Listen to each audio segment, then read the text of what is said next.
Gentili telespettatori, bentrovati dalla redazione ITPN Veneto. Parliamo di grandi infrastrutture all'inizio del nostro telegiornale. Firmato questa mattina a Portogruaro l'accordo di programma per i 2 sottopassi ferroviari di Summaga. La firma è avvenuta tra Antonino Gulletta, commissario di Portogruaro, e Renato Chisso, assessore regionale Veneto alla mobilità.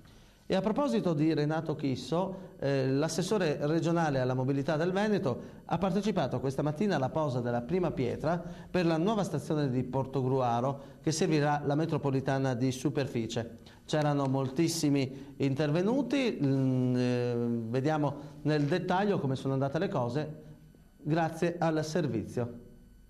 Portogruaro è la porta del nord Italia nei confronti dei paesi dell'est e quindi ha questa valenza perché qui è fortemente infrastrutturata, da qui ci dipartono 3 linee ferroviarie importantissime, la Pontebana, quella per Treviso e quella per Mestre, da qui si irradia la 28 che poi prosegue con la Pedemontana e arriva da una parte attraverso la Valsugana al Brennero e dall'altra parte sulla 4, quella verso Milano, quindi è un nodo fondamentale.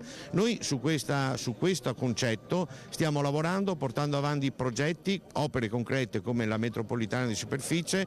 Qui non siamo nel primo lotto, siamo nel secondo lotto che abbiamo anticipato e quindi stiamo, come dire, lavorando rispettando quelle che erano le attese, quelle che erano le promesse fatte ai nostri concittadini. Portogruaro è un paese, una città che ha bisogno del forte sostegno delle istituzioni, in particolare della Regione, in questo momento critico dove c'è il commissariamento. Guardate, questo è un discorso da sfatare. Le vicende politiche ed elettorali sono andate come sono andate. C'è un commissario, ma questo non significa che la città si blocca, non significa che la città è ferma. Io sento dire addirittura che non vengono rilasciate concessioni edilizie, sono tutte balle. Questo noi abbiamo firmato stamattina con il commissario dopo 10 anni, un atto importantissimo per via Santa Maria Elisabetta, via Noiare, tutto quel conglomerato di cittadini che erano chiusi dai passaggi a livello. Dopo 10 anni finalmente siamo riusciti, quindi questo sta a dimostrare che le cose vanno comunque avanti. L'isolamento di Portogruaro sta finendo? L'isolamento di Portogruaro sta in alcuna classe politica di Portogruaro che ha tentato in questi anni di isolarlo, nonostante l'attenzione che come Regione ci abbiamo posto, attenzione sia in termini programmatici ma anche in termini finanziari. Io credo che il prossimo anno si va alle elezioni, i cittadini sapranno scegliere con correttezza e con attenzione a quello che è la possibilità di sviluppo di questa città dove si vive in maniera straordinariamente bella. Rimaniamo sempre in sintonia con Renato Chisso e parliamo dei sottopassi che verranno eliminati a Summaga. Siamo riusciti ad avvicinare l'assessore regionale per un breve colloquio. Il servizio.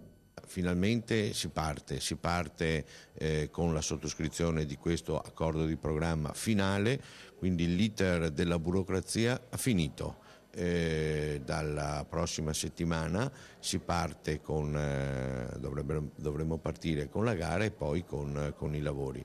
È un'opera importante questa che serve a sbottigliare alcune situazioni di abitato, quelle in via Santa Maria Elisabetta, in via Noiari, in via Ronchi, in via Villa Storta, che in questi anni sono state penalizzate dai passaggi a livello a raso, anche con problemi in caso di necessità tipo ambulanze e via di questo passo. Finalmente si parte perché le cose quando si vogliono fare si fanno indipendentemente dalle maggioranze o minoranze. Qui in Portogruaro c'è il commissario, questo sta a dimostrare che comunque le cose si possono fare anche nell'ordinaria amministrazione, basta volerle. E a voi il giudizio su perché si è perso troppo tempo.